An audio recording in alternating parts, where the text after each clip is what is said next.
Hello, student. How are you? This is the next lecture. In this video, we are going to know about the uniform circular motion topic, which is called centripetal acceleration. So first, let's see what is centripetal acceleration. We will know about the centripetal acceleration. Okay, let's see. The first one. This is the definition of the centripetal acceleration. In uniform circular motion, the speed is constant, but the acceleration is not zero because its velocity is changed in a circular path. Now, what does mean the acceleration is not zero? Let's see. Okay, if the object is moving in a circular path, maybe the speed is constant, like 2 meter per second here, 2 meter per second here, 2 meter per second here, but at every point the acceleration or velocity is changeable. Why? Because the direction of the object is changed. Let's say maybe the speed is constant throughout the whole circular path, but at every point the direction is changed. Like in this part, the direction of the object is toward this side. If the body is reached to this point, the direction will be this toward this side, here toward this side, and here toward this. If we see the acceleration or velocity and speed, so there is a changeable. If the body is in motion form to cover this circular path, the speed might be constant, but acceleration is not constant because at every point the velocity's direction is changeable. So let's see again the definition. In uniform circular motion, the speed is constant, but the acceleration is not zero because its velocity is changed in a circular path. Like in every point the velocity direction is changed, and we know that the change in velocity, this is called acceleration. Okay, there are two important points for the centripetal acceleration. The first one, for uniform circular acceleration is always perpendicular to the speed. Like let's suppose the speed is toward this side, so these acceleration and speed is perpendicular at every point. At every point these two are perpendicular. The next point, the acceleration is directed toward the center.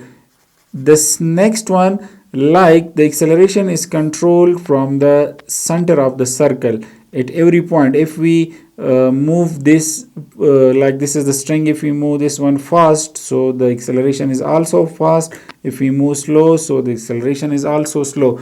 And the centripetal acceleration is denoted by AC. So V is denoted by the speed, which is square, and R is denote the radius of the circle.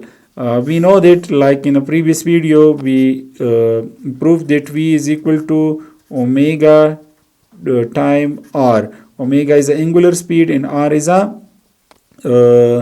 radius. So if we put the value of V here, like V value is equal to omega time R, and here is the square, taking the square, and this is R. So we know that then centripetal acceleration is equal to omega square dot R square divided by R. So this will be cancelled with this one. So we also use this formula for the centripetal acceleration. Whenever the acceleration or the speed is given, like the speed is in angular form, then we use this formula, and whenever the speed is a linear form, then we use this formula. Okay, this is centripetal acceleration. Okay, let's see on the next page. We are trying to solve this one example for the centripetal acceleration. Here they ask a test car move with a constant speed of 10 meter per second around a circular radius of road of radius 50 meter. Find the car centripetal acceleration and angular speed. Mean this is the circle. The speed of this car is 10 meter per second, which is moving constantly. The radius of this car is 50 meter. So they want first the centripetal acceleration and then angular speed. Okay, we know that V is given, which is equal to 10 meter per second. The next one, radius is also given, which is equal to 50 meter. So centripetal acceleration is unknown, and omega or angular speed is unknown. So using the formula, AC is equal to V square divided by R. So in this case the linear speed is given, then we will use this formula. So this is equal to 10 meter per second square divided by R is equal to 50 meter. This is whole square because V is square. So this is equal to 100 meter square divided by second square and divide by 50 meter. So meter will be cancelled with square. So the remaining part here is 100 divided by 50 is 2 meter per second square. So this is the centripetal acceleration.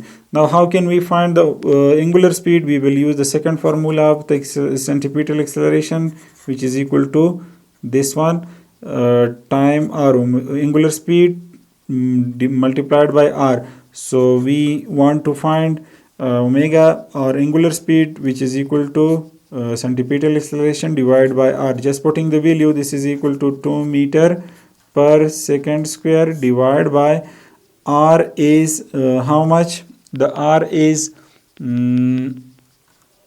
50 meter. Now let's come here, we will solve here this one. 2 divided by 50, if this is equal to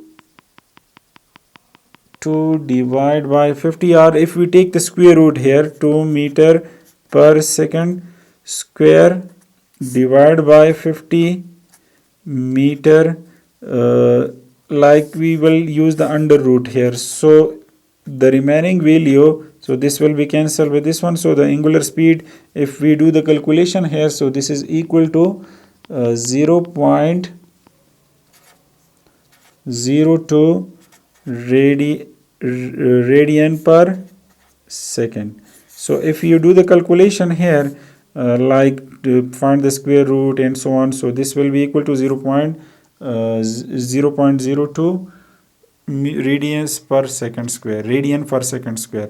Okay, thank you so much, dear student. If you have any types of question related to the centripetal acceleration, so you can just ask in your comment. Thank you so much.